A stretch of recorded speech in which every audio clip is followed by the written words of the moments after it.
Archie-quoi, le podcast de celles et ceux qui fabriquent le monde de demain pour montrer les infinies possibilités que permettent les études d'architecture. Animé par l'expérimentation et la recherche en architecture et en art, Christopher Dessus est architecte DE et scénographe. En 2015, il crée l'association PLI, revue d'architecture et d'édition destinée à accompagner et promouvoir la nouvelle génération de créateurs. Puis il crée PAF en 2017, un atelier de conception d'architecture et de scénographie attaché à questionner la pratique de l'architecture depuis la création jusqu'à la production. Découvrez notre échange avec Christopher pour ce premier épisode de la 2e saison du podcast Archie-quoi. Quel est ton métier ? Architecte DE, parce qu'on peut pas le droit de dire que je suis architecte. Entre scénographie, installation, parfois édition, parfois plein de choses. Je pense que moi, mon métier, il est plutôt... Enfin, je pense qu'il ressemble à d'autres personnes, enfin, à d'autres types de gens un peu comme moi, mais dans le sens où je suis pas unique, mais je pense que j'ai une pratique, oui, qui a énormément de médiums différents, on a énormément d'applications différentes, parce qu'on ne se contente pas en fait de répondre forcément à un brief qu'on reçoit, mais parfois l'agence travaille à l'inverse, c'est-à-dire qu'elle propose elle-même ses briefs. Donc d'une certaine manière, j'essaie d'avoir un métier plutôt polymorphe, qui n'a pas une vraie définition, même si on essaie toujours de nous mettre dans une case, et c'est toujours assez cool et assez rassurant de dire qu'on est architecte ou qu'on est scénographe, qu'on fait que ci, que ça. Moi, j'avoue que le fait d'avoir aussi travaillé sur Pli pendant presque 7 ans maintenant, forcément a influencé mon travail d'architecte.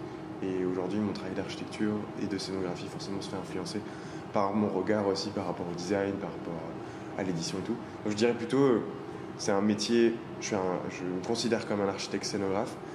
Après, je suis pas fermé, entre guillemets, à d'autres définitions, quoi. Ouais. Tu as déjà du coup introduit la question suivante. Comment définirais-tu ta pratique de l'architecture ? Donc c'est du coup une pratique en lien avec plein de... Ouais, en lien avec plein de choses. Après, je pense que c'est surtout une pratique super ouverte en se disant, quand il y a un sujet d'architecture, en vrai, il faut rester humble par rapport à ces sujets-là et se dire que on va pas forcément tout révolutionner, parce qu'il y a un côté un peu de l'architecte qui est un peu, que j'essaie aussi de dépasser, qui est celui un peu qui sauve un peu les situations. Moi, j'ai tendance à avoir plutôt une posture seconde, c'est-à-dire un architecte, ma définition dans mon travail aujourd'hui, c'est d'essayer justement de me placer de côté pour essayer de regarder autrement. Et mon travail se place plutôt sur cette position-là. C'est-à-dire que pas forcément être tout le temps en frontal, c'est-à-dire essayer de dire, il y a un problème, un problème social, un problème d'habitat, un problème qui a un espèce de défi à relever. Pour moi, c'est plutôt se mettre de côté, analyser différemment et essayer d'apporter une version assez créative en fait d'une réponse qu'on n'aurait pas forcément eue. C'est-à-dire que parfois la réponse à une scéno ou à une installation, etc., elle se fait en 3 secondes parce que c'est une intention et une intuition qui est arrivée. Et en fait, je laisse aussi le droit à ça. C'est-à-dire qu'on n'est pas forcément, et c'est ça que je trouve assez intéressant dans mon travail, c'est que parfois il y a des choses qui sont injustifiables. Et des fois, ça fait du bien de ne pas les justifier. Et en architecture, on a tendance à essayer toujours de justifier tout ce qu'on fait, essayer de rentrer des choses, essayer de se dire nombre de mètres carrés, etc., etc. Et je trouve que la scénographie, non pas qu'elle est uniquement artistique, qu'elle est juste là pour faire de la déco, parfois ça fait du bien de s'émanciper en fait de ces considérations-là, ou en tout cas de ces façons de faire et aussi la façon avec laquelle on apprend l'architecture pour pouvoir la déconstruire, pouvoir aussi faire la sienne, quoi. Et ça me plaît vachement. Quel étudiant étais-tu ? Je crois que j'étais l'étudiant qui voulait bien faire, qui voulait être rentrer un peu dans les cases aussi. J'étais rassuré quand il y avait de la quantité, j'étais rassuré quand on était un peu charrette. Puis ça a évolué dans le temps. J'ai grandi aussi, je pense, en ayant fait un échange, etc. à Montréal. J'ai aussi compris qu'il fallait voir aussi un peu autrement son métier pour avancer. Et j'avais pas forcément envie... et rapidement, j'ai compris que j'allais pas être un architecte avec un grand A dans une agence d'archi ou à la tête d'une agence d'archi ou qu'importe.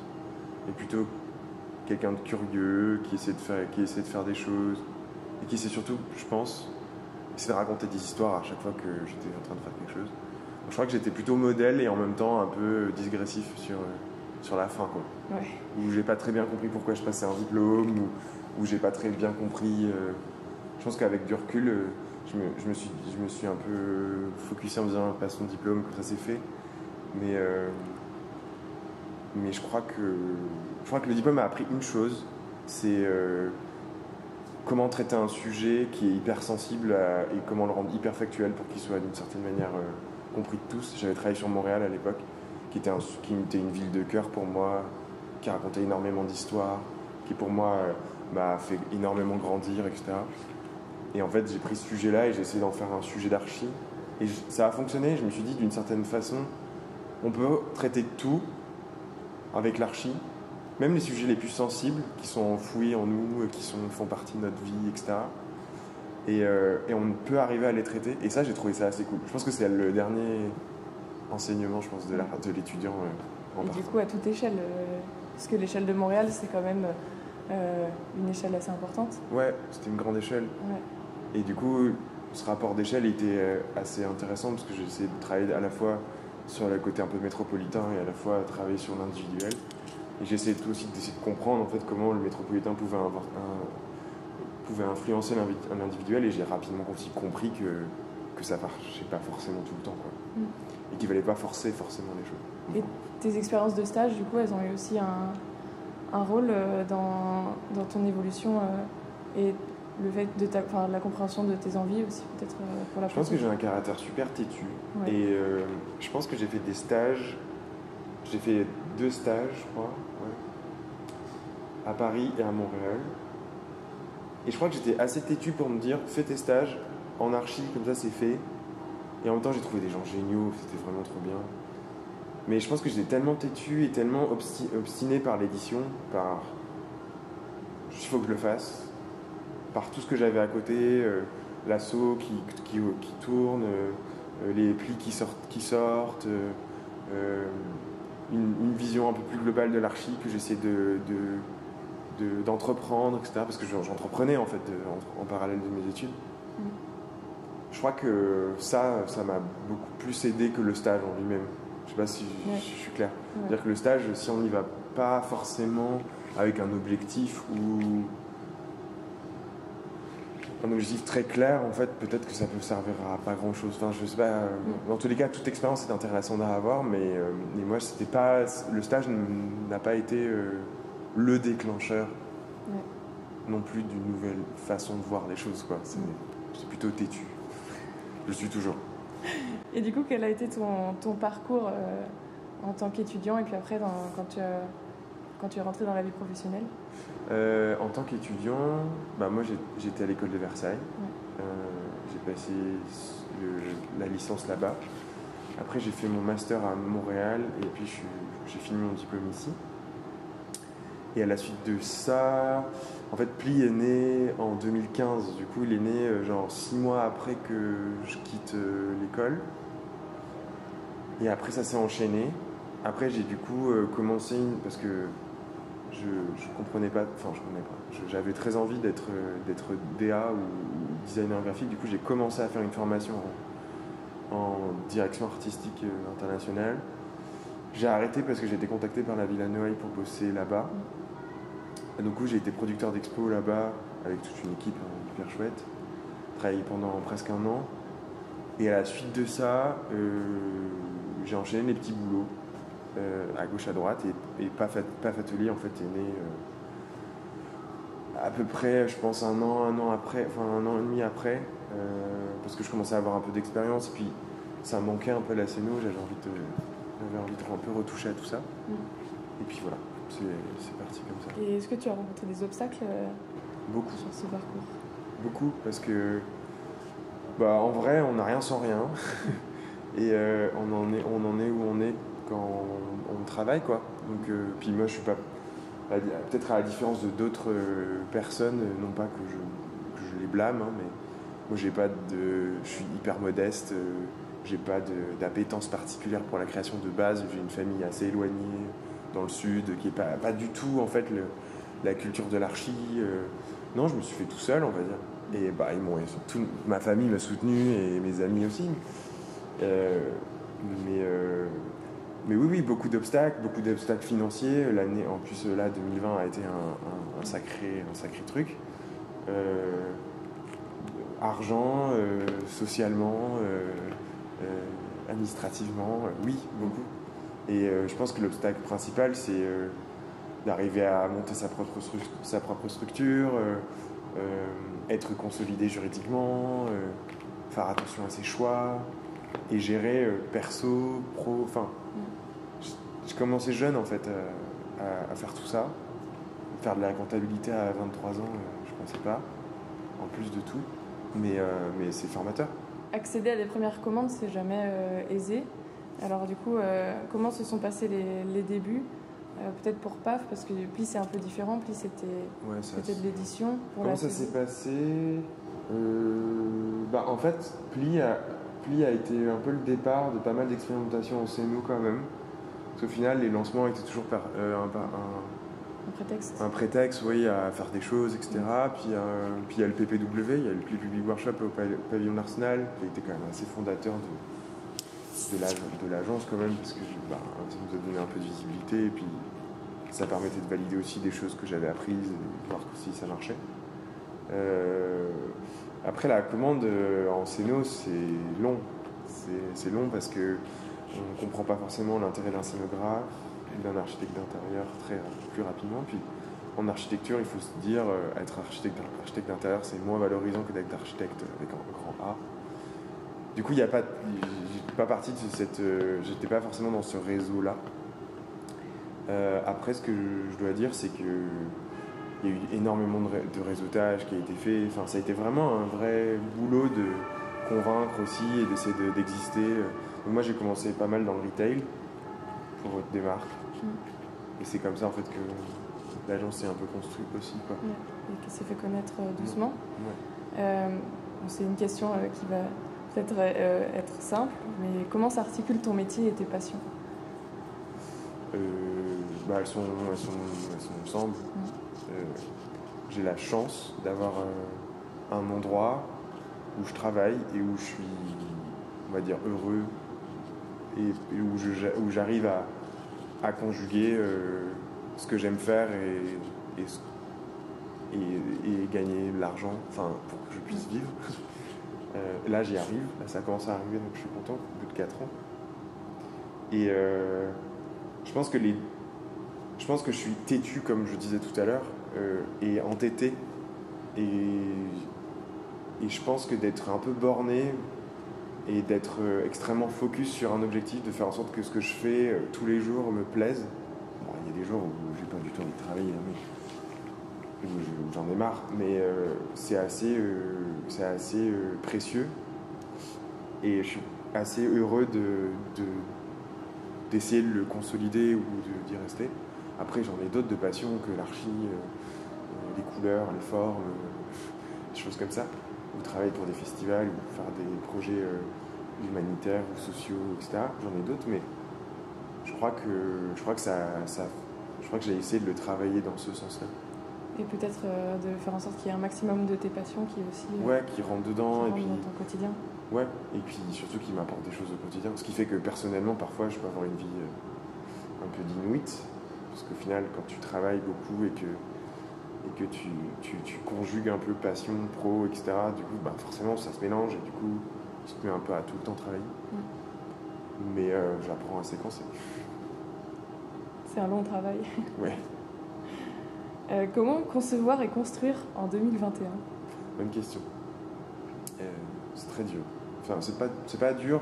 Après, ça dépend des échelles. Moi, je pense que c'est pareil. Je pense que pour y répondre, je pense qu'un architecte qui fait des bâtiments aura une autre réponse que moi par rapport à ça. Mais construire, c'est convaincre déjà en 2021, plus qu'en 2020. Comprendre aussi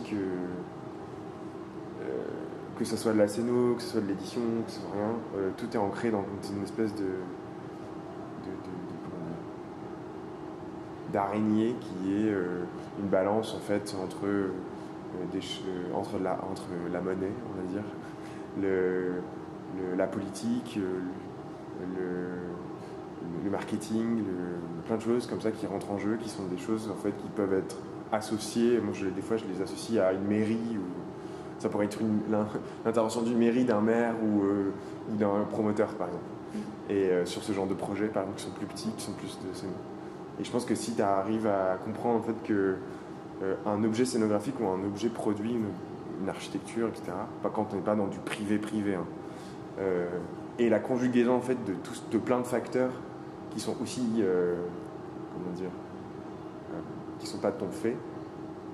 Dès que tu comprends ça, tu peux construire quoi, pour moi. C'est-à-dire que tant que t'as pas compris en fait l'ensemble de la sphère dans laquelle tu plonges dedans, pour pouvoir créer quelque chose à partir de ça, je pense que tu passes à côté de plein de choses. C'est-à-dire, par exemple, moi, il y a des gens qui m'appellent pour me dire, bah, c'est bien, travailler sur un sujet ensemble et tout. Bah ouais, envoie-moi des briefs, donne-moi des contraintes en fait, parce que ces contraintes-là fabriquent en fait. Et comme la question écologique, comme la question de l'éco-responsabilité qu'on rentre dans tous les briefs maintenant de nos projets, ou la question du montage, du démontage, ou la question, je sais pas, de la réversibilité, ou des usages multiples, ou la polymorphie des projets, ou de la couleur, de la matière, etc. En fait, ça rentre dedans, en fait, c'est des données d'entrée, en fait. Et je pense que ces contraintes-là provoquent une construction particulière, et en plus en 2021, je pense que ça sera plus simple qu'en 2020, mais oui, il y a d'autres questions qu'il faut prendre en compte. J'espère qu'on les prendra tous en compte, parce que là, le virage qui est en train d'être pris, je suis pas sûr que ce soit l'idée. Je suis pas sûr que tout le monde ait compris encore, mais j'espère qu'on arrivera à construire mieux, quoi. Je sais pas si j'en pense. Oui, c'est parfait. Et du coup, quelle place pour la recherche dans tout ça ? Bah, en ce moment, peu. Parce que, à part j'ai eu la chance de gagner Agora du Design en 2019 la bourse de curateur, qui est là, qui m'a permis en fait de financer une recherche autour des fleurs. Pour juste une petite anecdote, mes parents sont horticulteurs, du coup ça faisait un lien en fait entre le design, l'archi et ma famille, quoi. Et c'est marrant de pouvoir faire des liens. Comme je disais tout à l'heure, relier les choses, je pense que c'est assez important. Et là, c'était un onglet de recherche assez important pour moi, où j'essayais de me poser, essayer de comprendre en fait qu'est-ce qui pouvait m'intéresser. Après, la recherche, oui, en elle-même, est assez difficile quand même à faire au quotidien, même si on essaie d'être une équipe assez dynamique, essayer d'aller chercher toujours des nouvelles choses, etc.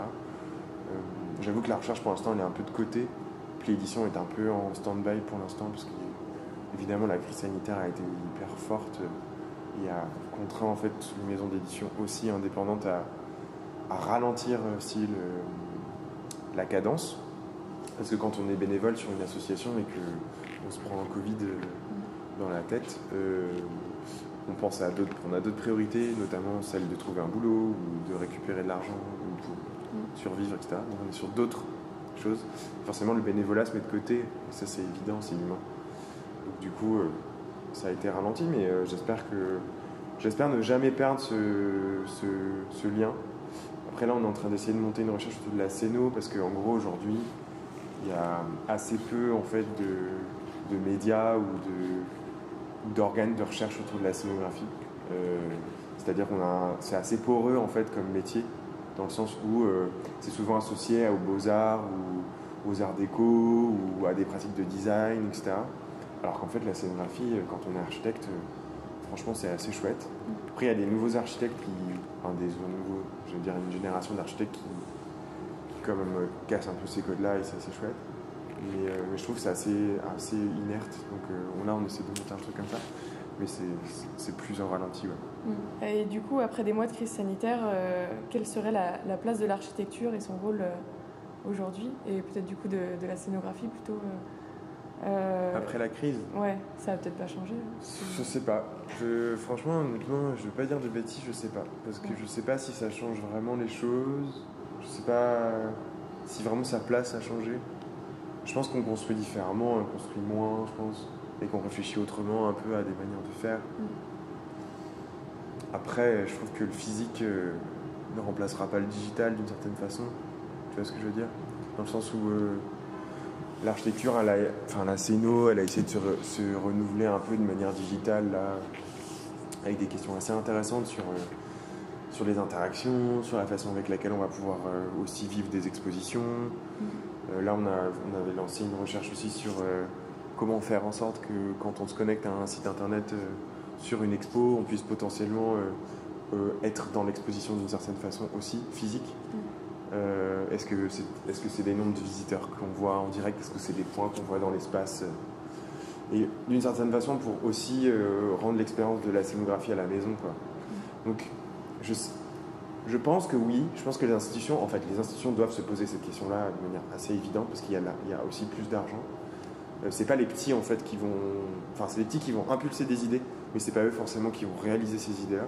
Et je pense que c'est les institutions qui doivent aussi, à mon avis, à mon humble avis, essayer en fait d'aller dans ces directions-là, et surtout s'entourer de petits, en fait, c'est-à-dire d'agences un peu innovantes, d'entreprises ou de start-up ou de, je sais pas, plein de gens qui recherchent des choses, mais qui s'ouvrent en fait à d'autres types de marchés, en fait, pour pouvoir aussi potentiellement se renouveler, quoi.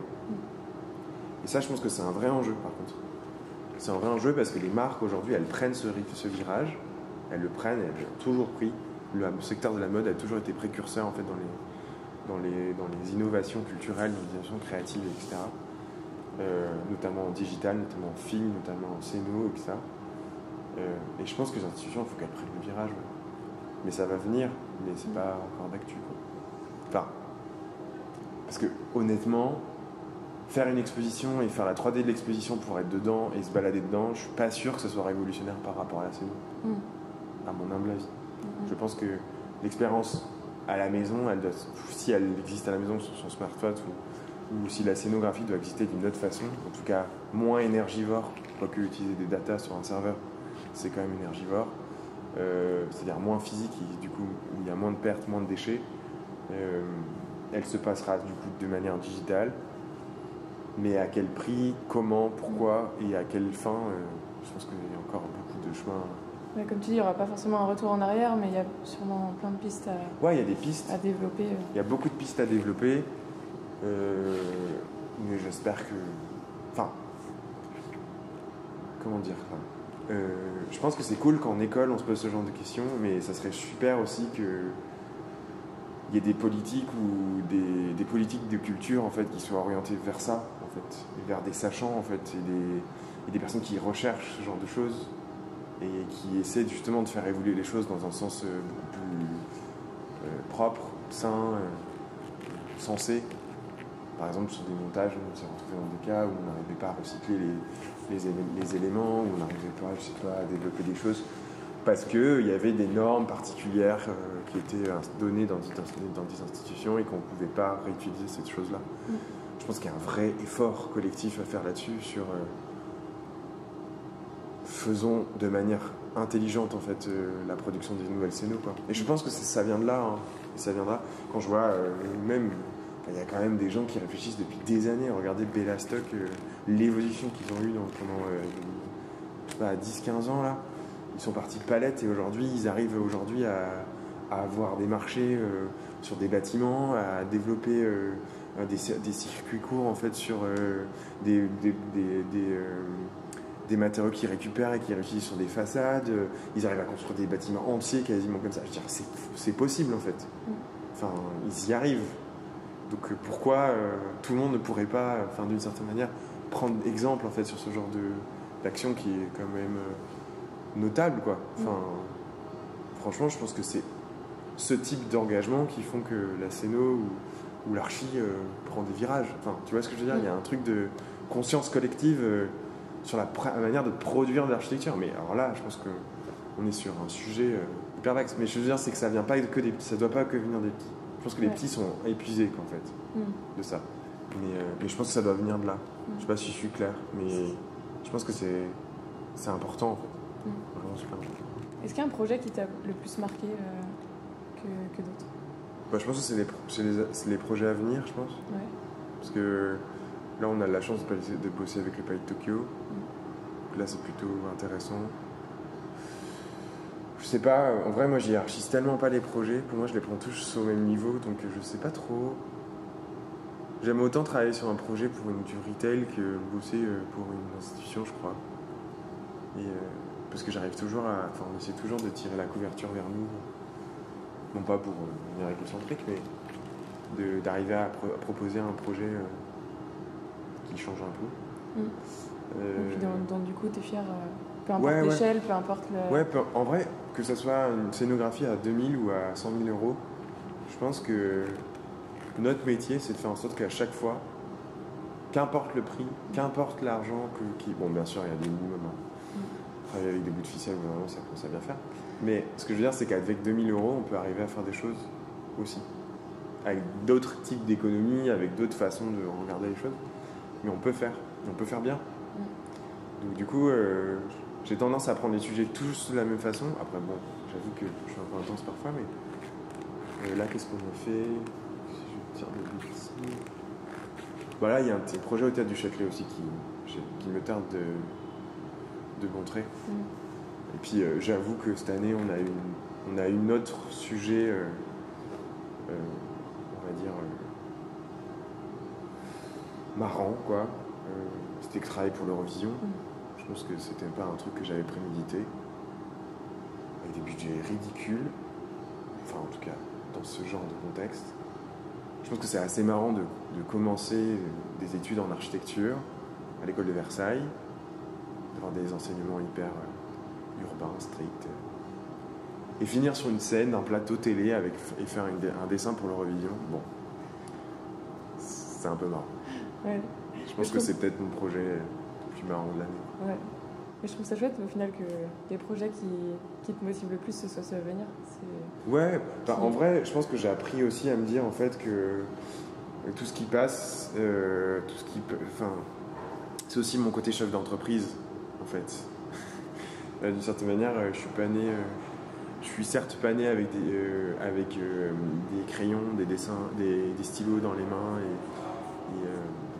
et voilà, mais je suis né quand même avec une famille entrepreneuse en fait, et une famille qui en a toujours, qui a jamais lâché, qui lâche jamais, et qui est toujours d'un naturel assez en avant. Donc je pense que je viens de là, et je pense que j'aime bien aussi, j'aime bien me dire en fait que demain sera nouveau et que on gagnera encore plus bien notre vie, que je pourrais potentiellement embaucher plus de gens, ou je pourrais faire travailler plus de gens dans des conditions bonnes. Je crois que ça, c'est un motif de me dire que, d'une certaine façon, être entrepreneur ou être à la tête d'une agence polymorphe comme ça, c'est aussi avoir des engagements autour de soi. Et notamment l'engagement que je prends de plus en plus avec les employés qui sont en bureau, c'est d'être le plus juste possible socialement aussi pour eux. Éviter les freelances, par exemple, à pas en finir. Essayer d'avoir une politique de stage assez simple, assez transparente. Essayer d'inclure les gens de manière beaucoup plus ouverte. Essayer de faire attention aux origines des gens. Enfin, c'est con à dire, mais en vrai, il faudrait tous qu'on ait cette conscience-là, en fait. De dire, en gros, que si on est chef d'entreprise, ça ne veut pas juste dire faire du business en 2021. Ça veut dire prendre part à une économie, prendre part à une façon de faire et à réaliser encore plus en archi, quoi. Et je pense qu'on a un rôle à jouer, et ce rôle à jouer, il faut qu'on le prenne tous, et qu'on n'hésite pas à prendre une casquette et se dire ouais, je suis engagé, ouais, je fais quelque chose. Et je pense que c'est la génération là, c'est se dire tout ce qu'on fait, c'est pas forcément être planqué derrière un ordinateur et à dessiner des lignes. Je pense que toutes les lignes qu'on dessine, il faut qu'elles prennent un sens, et je pense qu'il y en a beaucoup qui sont posées cette question-là pendant le Covid. Est-ce que les lignes que je dessine ont vraiment un sens? Et je pense que c'est ça qui motive aussi à se dire que potentiellement il va y avoir une évolution. Et je pense que oui, les projets à venir vont être chouettes, ils vont être différents, peut-être, mais en tout cas ça fait partie du processus, quoi. Voilà. Quel est ton rêve? Oula, j'en ai beaucoup. Enfin beaucoup, mais qui sont très simples. Je pense que c'est vraiment, je pense, arriver à un stade où la scénographie, elle sera... En tout cas, mon métier, ça sera un peu moins d'administratif et beaucoup plus de découverte aussi d'artistes Moi j'ai un petit rêve, c'est de travailler sur des gros shows ou de travailler sur des grosses tournées, parce qu'en vrai, je pense qu'il m'anime le plus, et ce que me disait une collaboratrice avec qui je travaille souvent, faire de la scéno, c'est faire avec des humains pour l'humain. Et si tu fais des choses pour toi, que pour toi, en vrai, c'est pas très satisfaisant, quoi. Et donc, du coup, travailler sur des tournées, travailler sur des projets qui vont avoir des impacts, un impact en fait créatif, émotionnel, esthétique. Ça peut être une tournée, mais ça peut être des plus gros projets, peut-être des projets peut-être plus pérennes ou des projets d'installation plus pérennes, etc. Vont toucher potentiellement plus de gens. Et je pense que c'est ça qui peut-être le but de tout ça. C'est pas forcément un rêve en soi, mais ce que je veux dire, c'est que le rêve d'une grosse scénographie, c'est peut-être pas le but, mais c'est d'arriver à faire en sorte que la scéno puisse apporter quelque chose au plus grand nombre. Je pense que c'est un peu ça en fait qui me permet de détendre aussi sur plein de choses, de dire en même temps tu peux travailler sur Pli, travailler avec des gens hyper pointus dans le domaine du design, hyper pointus dans le monde de l'archi, rencontrer autant Nathalie Crassé, India Manavi, Inga Sampé, mais aussi des architectes assez connus, etc. Parler avec ces gens-là et en même temps pouvoir se dire j'ai livré une scéno à l'Eurovision, ça parlait de fleurs et de Paris, et voilà, enfin en vrai je pense que c'est ça en fait qui m'intéresse, je pense, le plus, de dire que les sujets, qu'importe les sujets en fait, les sujets ils sont toujours amenés à se croiser, il n'y a pas d'élitisme là-dedans, je pense qu'il y a surtout un des échanges en fait entre humains à opérer, quoi. Et je pense que quand tu arrives, et c'est un peu mon but peut-être de faire ça, d'arriver à se dire que ce qu'on fait est un peu moins pour les gens pointus, les gens qui sont un peu nichés. Est-ce que tu aurais un conseil pour les étudiants aujourd'hui en école d'architecture ? Conseil. Non, mais conseil, rencontrer des gens, quoi. Je pense que la pire chose à faire en archi, c'est de s'enfermer. Et je pense qu'on le fait beaucoup, parce qu'on est dans ces projets. Après, en même temps, c'est intéressant d'être un peu dans un boulot. Et je pense que le boulot, il faut qu'il soit pendant 3 ans, quoi. Je veux dire, la licence, peut-être, ou trouver ses années de boulot et en même temps et pas attendre en fait que ça vienne, parce que ça viendra pas. En fait, il faut provoquer en fait tout ça. Si on a des intuitions ou si on a des appétences particulières, c'est pas grave en fait de détourner l'archi ou de l'utiliser pour faire du projet. Parce que qu'on se le dise, une école d'architecture n'est pas une école pour faire de l'archi. Enfin, c'est une école du projet pour moi. C'est une école, les écoles d'archi sont des écoles de projet. C'est grâce à ça en fait qu'on va pouvoir procéder à des étapes de concept, à des étapes de sujet, à des étapes à un déroulement, quoi, de projet.